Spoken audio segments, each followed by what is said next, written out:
Hello students, this is Priyanka Sagwal Chauhan. आज मैं आपके सामने लेकर आई हूँ कोऑर्डिनेशन कंपाउंड का सेकंड पार्ट। जैसा कि मैंने लास्ट वीडियो में आपके 15 पॉइंट्स तक क्लियर कर दिया था, मैंने यहाँ पे IUPAC नोमेनक्लेचर कर दी थी कोऑर्डिनेशन कंपाउंड की, और ये सेकंड पार्ट रहेगा। आइसोमेरिज्म से स्टार्ट करेंगे। आइसोमेरिज्म होते क्या हैं कोऑर्डिनेशन कंपाउंड में भी? सेम वही डेफिनेशन है जो नॉर्मली होती है, जैसे कि same molecular formula but structure are different, या डिफरेंट अरेंजमेंट ऑफ एटम्स और आयंस। तो उसी को क्या बोलते हैं हम? आइसोमेरिज्म बोलते हैं। आइसोमेरिज्म क्या होते हैं? The compound which have the same molecular formula but different structural arrangement is called isomers, और इसी फिनोमिना को हम आइसोमेरिज्म बोलते हैं। इसके जो टाइप्स होंगे, इसके अंदर होंगे हमारे जैसे कि स्टीरियो या स्ट्रक्चर के आधार पे। स्टीरियो में होता है स्पेस, मीन्स आपकी शेप कैसी बन रही है, geometrical isomerism and optical isomerism. Geometrical के जो होंगे वो सीस एंड ट्रांस होंगे, इसमें भी सेम एज इट इज़ ही होंगे। उसके बाद हमारा है स्ट्रक्चरल आइसोमेरिज्म। ये होंगे आपके फोर टाइप्स के, जैसे कि आपके ऑर्गेनिक में होते थे चेन आइसोमेरिज्म, फंक्शनल आइसोमेरिज्म। यहाँ पे होंगे आपके आयनाइजेशन आइसोमेरिज्म, सॉल्वेटेड या हाइड्रेटेड आइसोमेरिज्म, या लिंकेज आइसोमेरिज्म, कोऑर्डिनेशन आइसोमेरिज्म। बहुत ज़्यादा ईजी है। सो ये चारों के चारों जो आपके आइसोमेरिज्म होंगे, ये मैं आपको डिस्कस करूँगी। जैसा कि मैं आपको यहाँ से ये क्वेश्चन करवाने वाली हूँ, ये पहले भी आपका क्वेश्चन आ चुका है HSSC बोर्ड में, +2 में आपका ये क्वेश्चन आ चुका है, लॉन्ग क्वेश्चन आंसर डायरेक्ट आया है। जैसे कि explain the following type of isomerism with respect to coordination compound giving one example from each, या फॉर ईच कह सकते हैं। जैसे सबसे पहले आयनाइजेशन आइसोमेरिज्म कौन से होते हैं? जिसमें आयंस का एक्सचेंज हो जाए, जैसे कि ये आपका नाइट्रेट है, ये सल्फेट है, ये आपका एक्सचेंज हो रहा है यहाँ पे, ठीक है, ये एक्सचेंज हो सकता है। जैसे यहाँ पे सल्फेट अंदर हो सकता है, नाइट्रेट बाहर हो सकता है। So ionisation isomerism, the compound which have the same molecular formula but give the different ions in the solution. जब वो उसको आयनाइज किया जाता है, आयनाइज करके देखते हैं, तो यहाँ पे तो सल्फेट बाहर निकलता है और यहाँ पे आपका नाइट्रेट बाहर निकलता है। देखने में फॉर्मूला सेम है बट स्ट्रक्चर आर डिफरेंट, जैसे कि CO, या कह सकते हैं इसको पेंटाअमाइन नाइट्रेटो। नाउ दिस इज कोबाल्ट या सल्फेट आयन। सो ये आपका जो है सल्फेट आयन बाहर निकलता है। इसमें आपका अंदर जो है सल्फेट था, बाहर आपका नाइट्रेट था। Nitrato. Now this is nitrato. Okay, nitrato, यहाँ पे आयन, नाइट्रेट आयन यहाँ पे निकल गया, नाइट्रेटो बोलते हैं वैसे इसको। NO2 उसको बोलते हैं नाइट्रेट, ये आपका नाइट्रेटो होता है, नाइट्रेटो। नाउ ये आपका नाइट्रेटो निकल गया, यहाँ पे आपका सल्फेट निकल गया। ये हो गया आपका आयनाइजेशन आइसोमेरिज्म। नेक्स्ट है आपका लिंकेज आइसोमेरिज्म, काफ़ी इजी है ये भी। लिंकेज में क्या होगा? आपकी जो लिंकेज होगी वो नाइट्रोजन की तरफ से होगी या फिर आपकी ऑक्सीजन की तरफ से लिंकेज होगी। दिस आइसोमेरिज्म आकर in the compound containing ambidentate legend. Ambidentate legend मैंने आपको बताया था, NO2 को ही ले लीजिए। आपका NO2 में ही नाइट्रोजन की तरफ से बॉन्डिंग हो सकती है या फिर ऑक्सीजन की तरफ से भी बॉन्डिंग हो सकती है। कंपाउंड और लीजेंड एक ही होगा, मॉलिक्यूल एक ही होगा आपका। So the compound which have the same molecular formula but differ in ligands of atom with a central metal atom is called the linkage isomerism। जैसे कि मैंने आपको यहाँ बताया NO2 या फिर दिस SCN भी ले सकते हो आप, या NCS भी ले सकते हो। ये भी आपका क्या है? एम्बिडेंटेड लीजेंड है। उसके बाद हाइड्रेटेड में क्या होगा? वाटर होगा। वाटर के साथ आप एक्सचेंज कर सकते हो, मॉलिक्यूलर फॉर्मूला सेम है बट स्ट्रक्चर आर डिफरेंट। जैसे कि यहाँ पे वाटर आपका 6 है, यहाँ पे Cl3 है। यहाँ वाटर 5 ले लिए, एक Cl अंदर ले लिया, एक वाटर बाहर निकाल दिया और Cl2 बाहर 2 है। यहाँ पे आपका दोनों Cl2 अंदर लेकिन एक क्लोरीन बाहर। वाटर 4 ले लिया अंदर, यहाँ पे 2 वाटर बाहर, वाटर के मॉलिक्यूल। तो ये आपका हाइड्रेट जो आपका होगा वो आपका एक्सचेंज कर रहे हैं। Now hydrate isomerism, the compound which have the same composition but different in number of water molecule present in the ligands के तौर पे, या आउटसाइड कह लीजिए, कोऑर्डिनेशन स्फीयर के आउटसाइड में। Now this is known as hydrate या solvated isomerism. उसके बाद नाउ है आपका, ये डिफरेंट कलर देंगे सोल्यूशन में। फोर्थ पॉइंट जो है आपका वो होगा coordination isomerism. This type of isomerism occur in compound containing the cationic and anionic. जैसे कि कोऑर्डिनेशन कंपाउंड, जैसे कि ये ले लीजिए, यहाँ पे टेट्रामाइन हो गया कॉपर। उसके बाद यहाँ पे क्या है? Platinum tetrachloride. अब एक्सचेंज कर दीजिए लीजेंड्स का, यहाँ पे अमाइन प्लेटिनम के साथ अमाइन भेज दिया हमने, कॉपर के साथ हमने क्लोराइड भेज दिया। So this type of isomerism occur in compound containing both cation and anion complex and the isomers differ in distribution of legends in cation and anions में आपने डिस्ट्रीब्यूट कर दिया इसको। फॉर एग्जांपल अनदर ले लीजिए आप, यहाँ पे जैसे यहाँ NH3 ले लिया मैंने, ब्रैकेट 6, यहाँ पे साइनाइड है, एक्सचेंज कर दीजिए। यहाँ पे हमने क्या ले लिया? अमोनिया, यहाँ पे साइनाइड।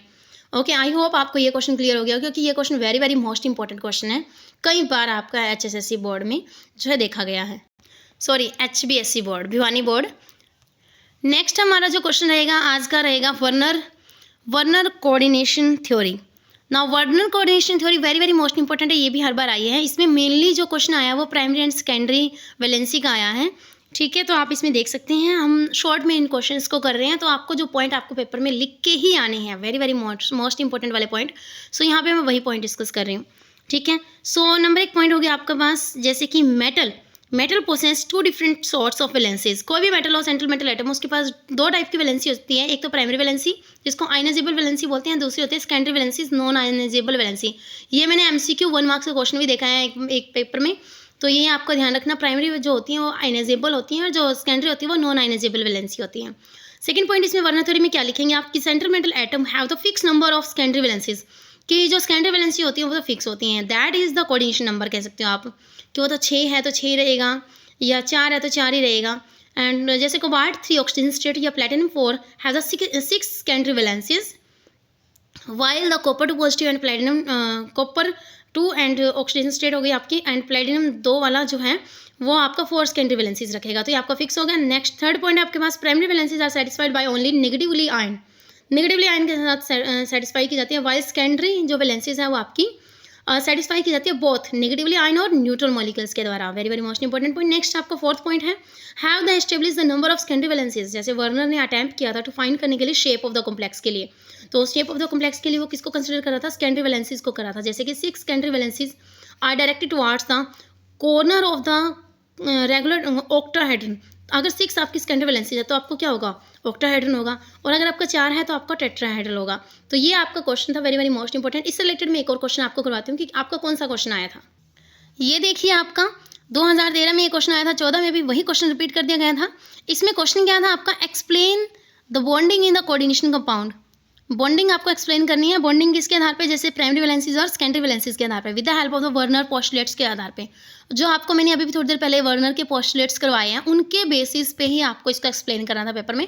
तो आपको लिखना कैसे था वो question, now Werner theory of coordination compound. थोड़ा सा इसको एक्सप्लेन करेंगे कि it to explain the structure of the coordination compound, coordinate compound. ये किसके लिए यूज़ की गई थी, इसने क्या एक्सप्लेन किया था कि हम स्ट्रक्चर को कैसे एक्सप्लेन करेंगे, structure of the coordinate compound. Now Alfred Werner ने 1893 में इसको प्रपोज किया था, a theory after his name Werner's theory. The basic postulates क्या थे उसके, नंबर 1 वही सेम आपके पॉइंट्स होंगे, बस थोड़ा सा मैं इसको एक्सप्लेन करूँ डिटेल में। नंबर 1 पॉइंट आपका क्या होगा, metal possess 2 types of valencies, primary valencies, ionizable valencies, या इसको प्रिंसिपल वैलेंसीज भी बोलते हैं। सेकेंडरी वैलेंसीज जो आपकी सब्सिडरी और नॉन आयनाइजेबल वैलेंसीज हैं। सेम आपका पॉइंट है, मैंने अभी भी आपको एक्सप्लेन किया था, वैसा ही पॉइंट आपका। सेकंड पॉइंट उन्होंने क्या कहा, मेटल के पास फिक्स नंबर जो होगा वो सेकेंडरी वैलेंसीज को रिप्रेजेंट करेगा, कोऑर्डिनेशन नंबर को। आपका एग्जांपल के लिए अगर 3 वाला है तो 6 सेकेंडरी वैलेंसीज हैं, कोबाल्ट 3 वाला, और जो आपका प्लेटिनम 4 वाला है वो भी 6 रखेगा, जबकि कॉपर 2 पॉजिटिव वाला या प्लेटिनम 2 वाला है वो आपकी 4 वैलेंसी रखेगा। सेम पॉइंट है ये भी। प्राइमरी वैलेंसी सेटिस्फाई की जाएगी नेगेटिव आयन के द्वारा, सेकेंडरी वैलेंसीज आर प्राइमरी जो आपका सेटिस्फाई की गई थी नेगेटिव के द्वारा, जबकि secondary valencies are satisfied by only negative and neutral molecules के द्वारा, समटाइम्स में भी पॉजिटिव के द्वारा। तो ये भी आपका सेम पॉइंट है। 4th पॉइंट मैंने आपको क्या समझाया था कि जो सेकेंडरी वैलेंसीज हैं are directed in the space about the central metal atom और आयंस। एग्जांपल के लिए 6, जैसे कि 6 वैलेंसीज हैं वो क्या करेगी, टुवार्ड्स द ऑक्टाहेड्रल शेप बताएंगी, जबकि आपका 4 होगा, अगर 4 होगा primary valencies are satisfied by solid line के द्वारा दिखाई जाएगी। अगर 4 होता तो टेट्राहेड्रल होती, इसमें दिखा नहीं हुआ यहाँ पे। और उसी तरह से इसने एक और पॉइंट यहाँ पे कन्वेंशनली, नाउ ये पॉइंट आपका यहाँ पे इन्होंने बस ऐड किया है इस क्वेश्चन में, if the primary valencies are represented by solid line और secondary valencies are represented by dotted line. ये भी आपका एक बार पूछा गया है MCQ में कि डॉटेड लाइन वाली कौन सी है या सॉलिड लाइन वाली कौन सी हैं, जैसे कि COCl 3.6 NH3। इसमें जो है आपका होगा, ऐसे एक्सप्लेन करेंगे अभी हम इसको, जैसे कि यहाँ पे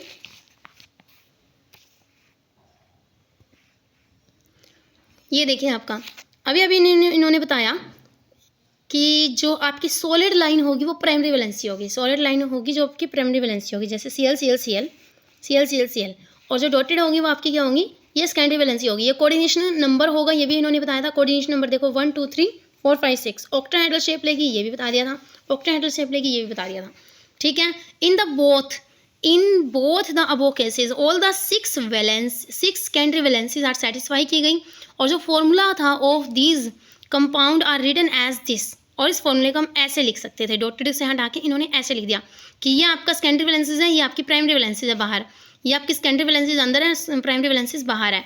नाउ स्क्वायर ब्रैकेट रिप्रेजेंट कर रहा है material held by the secondary valencies and act as the single entity, okay, single entity, and the everything outside the square bracket is ionic in nature, बाहर वाला आयनिक इन नेचर होगा, या जिसको आप अभी अभी बोल रहे थे आयनाइजेबल वैलेंसीज या primary valencies. Thus the Werner theory is successful रही in explaining the behaviour of the coordination compound which not be explain on the basis of simple electronic theory of valency के आधार पे हम इसको explain नहीं कर सकते, हम इसको एक्सप्लेन कर सकते हैं अपनी स्ट्रक्चर के आधार पे, प्राइमरी और सेकेंडरी वैलेंसीज के आधार पे। ये थी हमारी वर्नर थ्योरी। आई होप आपको ये भी आपको समझ में आई होगी।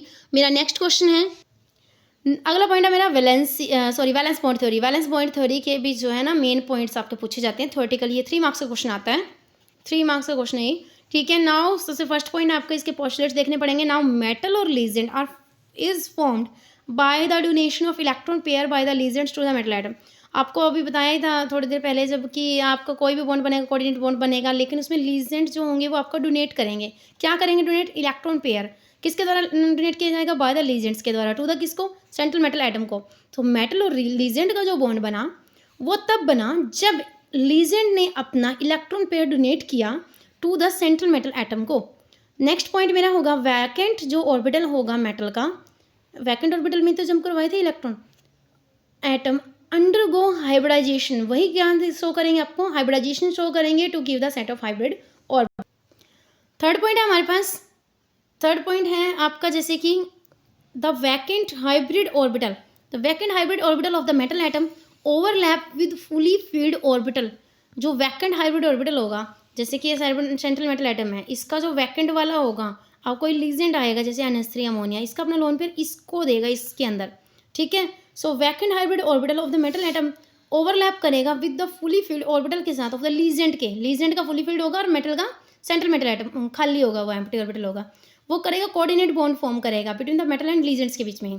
देन फोर्थ पॉइंट होगा in case of 6 coordination number, 6 coordination number वाले में क्या होगा? ऑक्टेहेड्रल कॉम्प्लेक्स बनेंगे, और उसमें जो हाइब्रिडाइजेशन होगी 2 टाइप की होगी, D2sp3 या फिर sp3d2। उसके बाद 4 वाले में क्या होगी? स्क्वायर प्लानर या फिर टेट्राहेड्रल होगी। स्क्वायर प्लानर में क्या होगी हाइब्रिडाइजेशन? DsP2 और या फिर sp3। उसके बाद फिफ्थ पॉइंट मेरा क्या है? The octahedral complex have D2sp3, octahedral D2sp3 रखेगा, तो इसको बोलेंगे कि उसने अंदर वाला डी ऑर्बिटल यूज किया है, दैट मीन्स इसको बोलेंगे inner orbital complex, low spin complex के अंदर। Where as the complex formed by the, अगर sp3d2 है इसका मतलब उसने बाहर वाला ऑर्बिटल यूज किया, आउटर ऑर्बिटल, ये मैं आपको एक्सप्लेन करूंगी इनके थ्रू, ठीक है। आउटर ऑर्बिटल कॉम्प्लेक्स और हाई स्पिन कॉम्प्लेक्स, जैसे कि 19 पॉइंट में डिस्कस करूंगी कैसे इनर ऑर्बिटल कैसे जो आपकी फॉर्म की जाती है। जैसे कि मान लीजिए यहाँ पे कोबाल्ट है, cobalt NH3 bracket 5 bracket 6 sorry NH3 bracket 6, okay. Cobalt का एटॉमिक नंबर कितना होता है? शक्ति विकर्मन फीको, यह आपको हो गया 27। 27 में आपका क्या होगा? D7H2, D7H2। सो D7H2 के लिए हमें क्या करना पड़ेगा? आपको पहले तो आपको कोबाल्ट की लिख देनी है ऐसे इस तरह से, ठीक है ना। उसकी ऑर्बिटल फिल करो 1 2 3 4 5 एंड S2 1 2 3 4 5 6 7 और S में 2, ठीक है। उसके बाद इसकी ऑक्सीजन स्टेट निकालनी है आपको। कोबाल्ट के ऊपर X, इसके ऊपर 0, तो यहाँ हो जाएगा X plus 0 equal to +3 charge है तो +3, तो X इज इक्वल टू +3। +3 का मतलब इसको 3 इलेक्ट्रॉन आपके डोनेट करने पड़ेंगे। मैं दोबारा से रिपीट कर रही हूँ। सबसे पहले कोबाल्ट का ऑक्सीडेशन एटॉमिक नंबर 27 है, फिर कॉन्फिगरेशन लिखिए D7 और नाउ S2, D7H2 के बाद उसको फिल कर दीजिए, D7 फिल कर दिए और H2 फिल कर दिए। उसके बाद ऑक्सीजन स्टेट निकाली। कोबाल्ट का जो एटॉमिक नंबर होता है +3 करने का मतलब है इसको 3 डोनेट करने पड़ेंगे। S के 2 डोनेट कर दो खाली, एक इसका यहाँ से डोनेट कर दो, ये भी कर दो खाली, ये भी कर दिया खाली, एक जोड़े में एक रह गया, बाकी 4 वैसे रह गए, तो ये रह गया जोड़े में एक रह गया और बाकी 4 खाली रह गए। और S के 2 मैंने निकाल ही दिए, एक मैंने यहाँ से निकाला था। अब यहाँ पे कितने रहने चाहिए? 7 2 कितने थे? 9 थे, 9 में से 7 रहने चाहिए। सो 9 में से 3 गए, 6 रहना चाहिए। सो नाउ 3D और 4S में 6 रहने चाहिए, 1 2 3 4 5 6 रह गए, ओके। अब मैं जैसे ही लीजेंड इसके पास आएगा, जैसे ही लीजेंड इसके पास आएगा, कोबाल्ट के पास है, नाउ इसके पास क्या होगा, ये देखना पड़ेगा लीजेंड किस टाइप का है। नाउ लीजेंड जो है मेरा अमोनिया है, अमोनिया क्या है, मेरा वीक फील्ड लीजेंड है, okay sorry strong field ligand है, अमोनिया मेरा स्ट्रॉन्ग फील्ड लीजेंड है। स्ट्रॉन्ग फील्ड लीजेंड से क्या होगा, लो स्पिन हो जाएगी, स्ट्रॉन्ग फील्ड लीजेंड से मेरी क्या हो जाएगी, लो स्पिन हो जाएगी। सो लो का मतलब है लो ऑर्बिटल में रहेंगे, 1 2 3 4 5 6। नाउ 1 2 3 4 5 6, ये खाली हो गई 6 मेरे पास, ये डी पहले आ गए, फिर एस आ गया, फिर P3 आ गए, तो ये हो गया इनर ऑर्बिटल, ये अंदर के हैं, 3D वाले हैं ये, 4D वाला बाहर का होता है, 3D वाला अंदर का होता है, ठीक है। Now under the influence strong field legend की वजह से 4 जो आपके अनपेड थे उन्होंने क्या कर लिया, आपस में पेयर अप कर लिया और 2 आपके डी खाली कर दिए, वैकेंट कर दिए। आपके यहाँ पे क्या थी, 6 थे। जैसे वो लीजेंड इसके पास आया तो ये लो स्पिन में चला गया, सारे के सारे जितने भी आपके थे ये पेयर अप हो गए, पेयर अप होने की वजह से 3D के पेयर अप होने की वजह से 3D के 2 वैकेंट ऑर्बिटल हो गए, 3D के पेयर अप होने की वजह से 2 3D के वैकेंट हो गए। This become the carbonyl 3 positive will be combine. अब ये कंबाइन करने के लिए उपलब्ध है, मीन्स 6 अमोनिया आप लेके आ सकते हैं यहाँ पे, legends which donate the lone pair of electron यहाँ पे डोनेट कर सकते हैं, ये खाली पड़े हैं। और electron forming the this complex form करने के लिए इसको हम कह सकते हैं कि N-1D, एन ऑर्बिटल कौन सा चल रहा है, 4s, तो उसे एक कम डी 3D, तो आपका यहाँ पे N-1D ऑर्बिटल आपका चल रहा है। So now this are used in hybridization that is known as inner complex as the coordination compound आपका क्या रहेगा, 6 की वजह से ऑक्टेहेड्रल रहेगा। नेक्स्ट आपका यूज़ करेंगे हम आउटर वाला यूज़ कैसे करते हैं, सेम आपको कार्बन का नंबर लिखना था, D7S2, ऑक्सीजन स्टेट निकालिए, x -6 इक्वल टू -3 +3, इसमें से +3 निकाल दीजिए, 6 बचेंगे, तो 6 के 6 आपके फिल कर दीजिए। जैसे मैंने यहाँ पे कितने फिल किए, 1 2 3 4 5 6 7 8 9, 9 में से 3 निकाल दो, 1 2 3 4 5 6 हो गए, ये खाली हो गए। अब ये जो लीजेंड है जैसे इसके पास आया, ये तो भाई वीक फील्ड लीजेंड है, ये कौन सा लीजेंड है, week field legend. Week field legend जो होते हैं हाई स्पिन में जाएंगे, कैसे जाएंगे, हाई स्पिन में, तो हाई स्पिन में रहेंगे ये पेयर अप नहीं होंगे। अगर वीक फील्ड लीजेंड है, फ्लोरीन क्लोरीन ब्रोमीन आयोडीन, इस तरह से ये क्या रहेंगे, ये आपके वीक फील्ड लीजेंड है, ये आपके पेयर अप नहीं होने देंगे, तो यहाँ पे नहीं खाली पड़ कर पाए, नहीं कर पाए तो भैया आगे बाहर वाला ले लो, बाहर वाला ले लिया हमने, sp3d2, 6 खाली करने हैं ना, sp3d2 हाइब्रिडाइजेशन हो गई, आपका आउटर हो गया, तो इसका मतलब ये ऑक्टेहेड्रल तो रहेगी। तो ये थे आपके inner and outer orbital complex. Next आपका टेट्राहेड्रल, अगर आपका 4 कोऑर्डिनेशन नंबर हो तब उसको कैसे करेंगे, तो जब 4 कोऑर्डिनेशन नंबर है तब हम क्या करेंगे, सेम आपको वही देखेंगे, एटॉमिक नंबर लिखेंगे, जैसे निकल का लिख लिया, निकल का एटॉमिक नंबर कितना होता है, शक्ति विकर्मन फीको निकुजन, ये आपका 28 आ गया, कितना आ गया 28, D8S के 2 फिल कर दो, D8S के 2 फिल कर दो। तो D8S के 2 फिल करने के बाद क्या होगा हमारे पास, ये शेयरिंग कर लेंगे इसके साथ, तो ये हो जाएगा D10S0। सो D10S0 फिल करो, D10, ये 10 फिल कर दिया हमने, D10 हो गया, S0 हो गया। अब यहाँ पे sp3 क्या हो गया, sp3, ये खाली हो गया, ठीक है, sp3। नाउ टेट्राहेड्रल हो गई, तो ये आपका कॉम्प्लेक्स बन गया। अब इसको पढ़ते हैं थोड़ा सा। इन निकल टेट्राकार्बोनेट में 2 आपके जो 4s थे are forced to pair up करने के लिए फोर्स किए गए, लेकिन कब किए गए, ये शेयरिंग कब हुई, जब लीजेंड इसके पास आया। लीजेंड कौन आया, कार्बोनिल क्या था, स्ट्रॉन्ग फील्ड लीजेंड से क्या होगा, आपका पेयर अप हो जाएंगे, स्ट्रॉन्ग फील्ड लो स्पिन में पेयर अप कर देंगे और ये आपका खाली हो जाएंगे ऊपर। देखिए ज़रा, पेयर अप कर लिए 3D के प्रेजेंस में। Now 3D electron in the presence of carbonyl legend, then nickel undergo sp3 hybridization and forming 4 equivalent sp3 hybrid orbital oriented in tetrahedral manner. These 4 sp3 hybrid orbital except 2 into 4 is equal to 8 electron आपके पास है।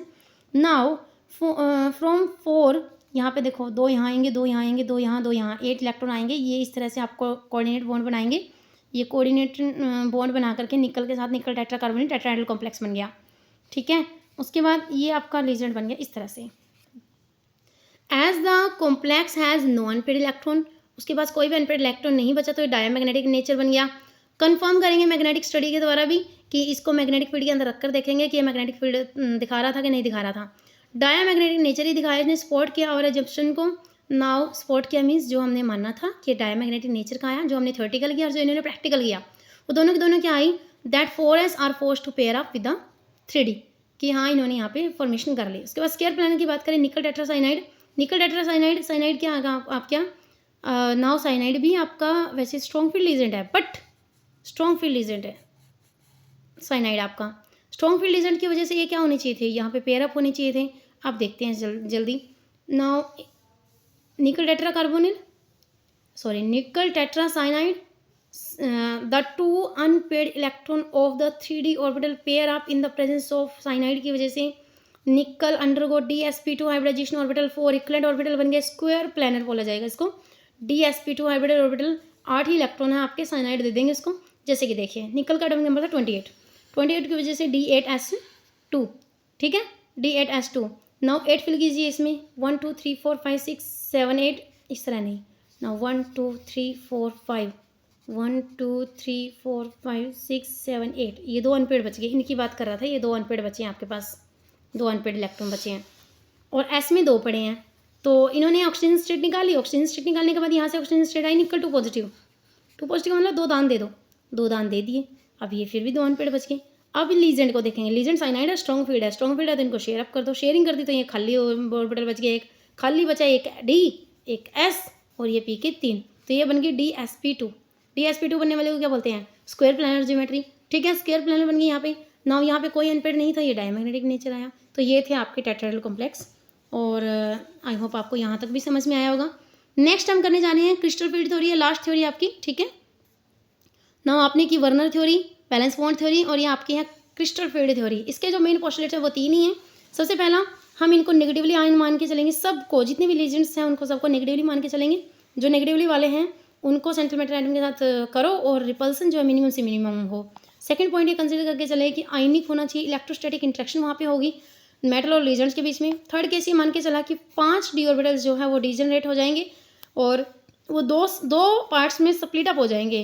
Degeneration की जो है 2 parts में split up हो जाएगी और split up होने के लिए जो एनर्जी चाहिए उसको क्रिस्टल फील्ड स्प्लिटिंग एनर्जी बोलेंगे। जैसे कि मैं आपको यहाँ पे बताती हूँ, ये आपके पास हैं 5 डीजनरेट ऑर्बिटल्स हैं, इनके पास कोई लीजेंड्स नहीं है। उसके बाद जैसे इनके पास लीजेंड्स आएगा, ये थोड़ा सा हायर एक्साइटेड स्टेट में गए, मीन्स हाइपोथेटिकल हमने क्या किया, इनको इमेजिनरी किया कि इनकी जो एनर्जी है वो हाई होती जा रही है। ये डीजनरेट है, दैट मीन्स इन सब की एनर्जी इक्वल है। यहाँ पे 5 degenerate orbital when the ligands are approaching, hypothetically imagine कर रहे हैं कि इसके पास आ रहा है। उसके बाद ये 2 स्प्लिट अप हो गया, एक T2Z एक ईजी, एक T2Z और एक ईजी में, ठीक है। T2Z में आपके 3 ऑर्बिटल आएंगे, नाउ XY YZ ZX, और ये आएगा आपका x² माइनस y² वाला और z² वाला, ठीक है। नाउ ये आपका XY DXY DXZ और DYZ, इस तरह से। नाउ इनकी एनर्जी लो होती है, इनकी एनर्जी हाई होती है। और यहाँ पे जो डिफरेंस होता है याद रखिएगा, ये -0.4 यहाँ पे नीचे चलेगा और +0.6 ऊपर चलेगा, ठीक है। ये आपका एनर्जी लेवल है। नाउ इसी को बोलते हैं, ये जो एनर्जी डिफरेंस है that is known as crystal field stabilization energy, crystal field stabilization energy. अब इसी को थोड़ा सा थ्योरेटिकल पढ़ लेते हैं हम। तो इसके पोस्टुलेट्स क्या थे कि नेगेटिव पॉइंट मान के चलेगा, दूसरा इलेक्ट्रोस्टैटिक फोर्स मान के चलेगा, तीसरा ही स्प्लिट अप हो जाएंगे। Octahedral complex 5 degenerate orbitals split up हो जाएंगे 2 सेट्स के अंदर, स्लाइटली डीजनरेट एनर्जीज होगी इनकी, जैसे 3 ये हो जाएंगे और इनको बोलेंगे T2Z और ये 2 ये हो जाएंगे, इनको बोलेंगे ईजी ऑर्बिटल, ठीक है। नाउ डिफरेंस जो होगा बिटवीन द इन दोनों के बीच में जो एनर्जी का डिफरेंस होगा 2 सेटअप के बीच में, क्रिस्टल फील्ड स्टेबलाइजेशन एनर्जी या crystal field splitting energy, crystal field splitting energy, stabilization energy, कुछ भी कह सकते हैं आप। इसको रिप्रेजेंट हमेशा डेल्टा ओ से ही करेंगे, क्योंकि जब टेट्राहेड्रल वाले में होगी ना तो ये डेल्टा टी हो जाएगा। यहाँ पे डेल्टा ओ है। नाउ द लीजेंड्स हैव, अगर स्ट्रॉन्ग फील्ड लीजेंड है, जैसे कि ये स्ट्रॉन्ग फील्ड लीजेंड होते हैं NO, cyanide negative, CO etcetera, यहाँ पे ये वैल्यू हायर जाएगी, ठीक है। और अगर स्मॉलर वैल्यू जा रही है तो इसका मतलब वो वीक फील्ड लीजेंड होगा। जैसे वीक फील्ड लीजेंड कौन कौन से होते हैं यहाँ पे देख लीजिए, iodine, bromine, chlorine, fluorine, hydroxyl या वाटर, यहाँ तक के आपके क्या होते हैं ये। और इसकी एक सीरीज़ भी होती है स्पेक्ट्रोकेमिकल सीरीज़, वो मैं आपको अभी करवा देती हूँ। ये रही आपकी स्पेक्ट्रोकेमिकल सीरीज़ बोल सकते हैं। अब इसका ऑर्डर चलेगा, ये स्ट्रॉन्ग फील्ड है, उधर वीक फील्ड है। स्ट्रॉन्ग फील्ड लीजेंड कौन कौन से हैं ये देखो, यहाँ तक वाटर तक आपके स्ट्रॉन्ग फील्ड लीजेंड होंगे, जैसे iodine, bromine, chlorine, fluorine, hydroxyl and C2 oxalato oxo, now water, और ये आपका हो जाएंगे start strong field ligand. Strong field ligand में सबसे ज़्यादा स्ट्रॉन्ग फील्ड कौन सा होगा, कार्बोनिल होगा, फिर ये साइनाइड है, फिर आपका नाइट्रेट है, नाइट्रो है मीन्स EN है, इथाइलिन डाइअमाइन टेट्राएसिटेट, और ये अमाइन है, ये आपके स्ट्रॉन्ग फील्ड। नाउ ये आपका अरेंजमेंट है लीजेंड्स की in order to crystal field stabilization energy spectrochemical series के अकॉर्डिंग। ये आपका very very most important series है, ये 1 मार्क्स का क्वेश्चन कई बार पेपर में आया आपका, ठीक है। इससे रिलेटेड कोई क्वेश्चन है तो मैं देख के अभी आपको समझाती हूँ। ये देखिए आपका क्वेश्चन आया था, ये आया था आपका 2015 में कि what is spectrochemical series and explain करो difference between weak field ligand और स्ट्रॉन्ग फील्ड लीजेंड्स के बीच में। तो ये आपको स्पेक्ट्रोकेमिकल सीरीज आपको ऐसे लिखनी है, arrange in the order of their crystal stabilization energy या स्ट्रेंथ के अकॉर्डिंग। आयोडीन, फ्लोरीन और HCN क्लोरीन नेगेटिव सल्फेट, ये आपकी सही वाली है, हाइड्रोक्सिन, इस तरह से आपका वाटर तक। NCS, फिर अमोनिया, EN, साइनाइड, CO, आप उन दोनों सीरीज को मैच कर लीजिएगा, मिक्स करके एक अच्छी सी सीरीज बना लीजिएगा। उसके बाद ये कहेगा कि a week field legend is that, जो प्रोड्यूस करे weak field and consequently result करे स्मॉल स्प्लिटिंग, की एनर्जी जो है वो आपका हाई स्पिन कॉम्प्लेक्स फॉर्म करे, जैसे कि ये रहे। उसके बाद स्ट्रॉन्ग फील्ड लीजेंड कौन से होते हैं, जो प्रपोज करे कि ये स्ट्रॉन्ग फील्ड में है, कॉन्सिक्वेंटली रिजल्ट जो होगा लार्ज स्प्लिटिंग होगी। Now this is known as, strong field में थे तो स्प्लिटिंग जरूर होगी, लो स्पिन कॉम्प्लेक्स में चला जाएगा एकदम से। Now this is this, okay. इस तरह से आपको इस क्वेश्चन को अटैम्प्ट करना है, ओके। और ये जो ऊपर वाला क्वेश्चन है ये आपका आया था 2012 में, फिर 23 में भी आया ये क्वेश्चन, ये भी बहुत ज़्यादा इंपॉर्टेंट है, कई बार रिपीट हुआ है ये क्वेश्चन कि क्लोरीन वाला पैरामैग्नेटिक है जबकि कार्बोनिल वाला जो है आपका वो डायामैग्नेटिक है। कार्बोनिल वाला मैंने अभी थोड़ी देर पहले करवाया था, ये स्ट्रॉन्ग फील्ड लीजेंड है, ये शेयरिंग कर लेगा, वहाँ पे कोई भी अनपेड इलेक्ट्रॉन नहीं बचेगा। जबकि क्लोरीन वाला वीक फील्ड लीजेंड है, वो शेयरिंग नहीं होने देगा, शेयरिंग नहीं होने देगा, तो 2 अनपेड इलेक्ट्रॉन थे ना मेरे, वो एज इट इज़ ऐसे ही पड़े रहेंगे। नाउ +2 ऑक्सीजन स्टेट में इलेक्ट्रॉनिक कन्फिगरेशन ये आती है। नाउ ये वीक फील्ड लीजेंड है तो कैन नॉट पेयर अप, ये पेयर अप नहीं करेगा, so hence it is paramagnetic. जबकि इसमें 0 ऑक्सीजन स्टेट आ रही है और ये आपके 2 हैं और ये स्ट्रॉन्ग फील्ड लीजेंड है, इसकी वजह से ये पेयर अप कर लेगा, इसके पास कोई भी अनपेड नहीं बचा, दैट्स वाई ये डायमैग्नेटिक है। आई होप आपको ये दोनों क्वेश्चन क्लियर हो गए होंगे। नेक्स्ट ये 1 मार्क्स के क्वेश्चन है आपके, 1 मार्क्स के आ रहे हैं, इससे ज़्यादा नहीं आ रहे, ठीक है। Stability of coordination complex, stability कब होती है, जैसे कि इक्विलिब्रियम में जा रहा है, जैसे कॉपर 2 पॉजिटिव और ये अमोनिया है, इसके साथ आपको रिएक्ट करवाए तो ये आपका कॉम्प्लेक्स बन गया, ठीक है ना। इक्विलिब्रियम जो है अब ऐसे उस पर आ गया है जब ये स्टेबल हो गया है, ना यहाँ पे स्टेबिलिटी कांस्टेंट आ गया है, जब ये आपका कॉम्प्लेक्स फॉर्मेशन हो गई है। इसको ऐसे भी लिख सकते हैं स्टेबिलिटी कांस्टेंट को, प्रोडक्ट डिवाइड बाय रिएक्टेंट के मॉलिक्यूल्स। और इस तरह से आपका एक, मान लो कोई रिएक्शन होती है जो कई स्टेप्स में होती है, तो उसको बोल सकते हैं β1, β2, β3 एंड सो ऑन।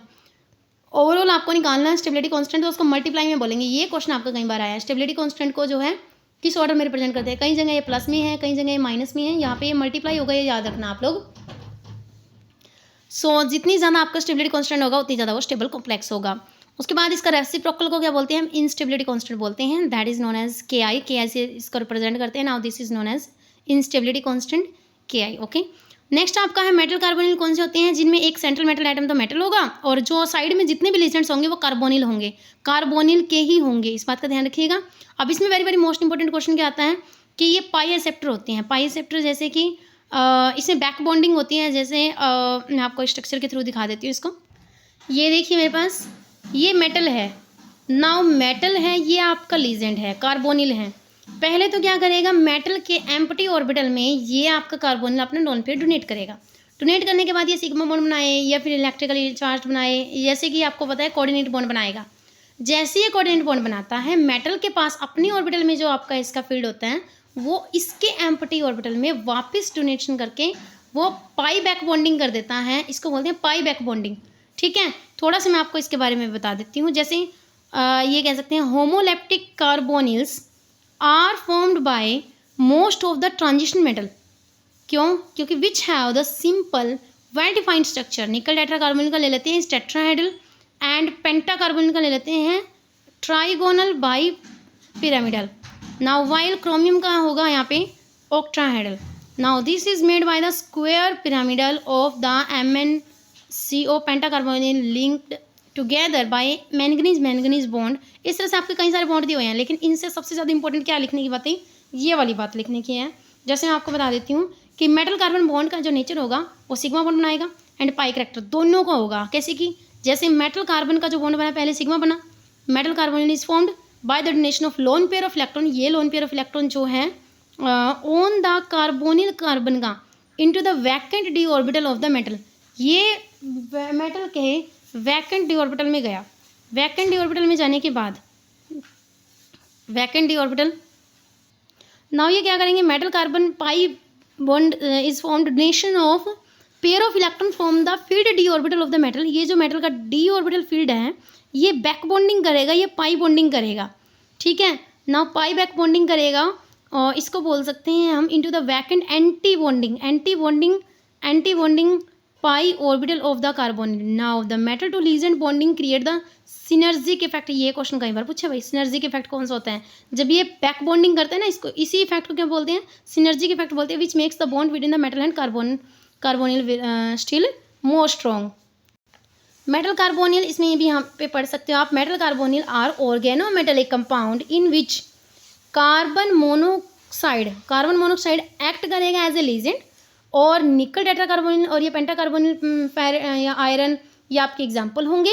इसमें क्या बोलेंगे, कार्बोनिल एक्सेप्ट करेगा some electron density from the metal से, कब, अपने एम्प्टी ऑर्बिटल में, वो भी पाई और पाई स्टार में। Now this is known as pi acceptor या पाई एसिड लीजेंट, ये क्वेश्चन कई बार पूछा है, तो इसमें कई क्वेश्चन मैंने बताया आपको। एक तो पूछा है आपसे सिनर्जिक इफेक्ट क्या होता है, दूसरा पूछा है आपसे पाई एक्सेप्टर कौन से होते हैं या पाई एसिड लीजेंट कौन से होते हैं, तीसरा मेटल कार्बोनिल क्या होते हैं या पाई बैक बॉन्डिंग क्या होती है, इसमें कौन कौन से करैक्टर पाए जाते हैं, सिगमेंट पाई बैक बॉन्डिंग दोनों पाए जाते हैं। सो ये आपको ऑर्गेनोमेटेलिक कंपाउंड भी कहे जाते हैं। ये मेटल कार्बोनिल के ऊपर कुछ पॉइंट्स थे जो मैंने डिस्कस कर दिए हैं, इससे ज़्यादा ऊपर कुछ नहीं आएगा इसमें। इंस्टेबिलिटी कांस्टेंट के ऊपर आपका ये मल्टीप्लाई का निशान याद रखना। सो आई होप आपको ये चैप्टर क्लियर हो गया होगा। Thank you so much. Video को लाइक करें, सब्सक्राइब करें।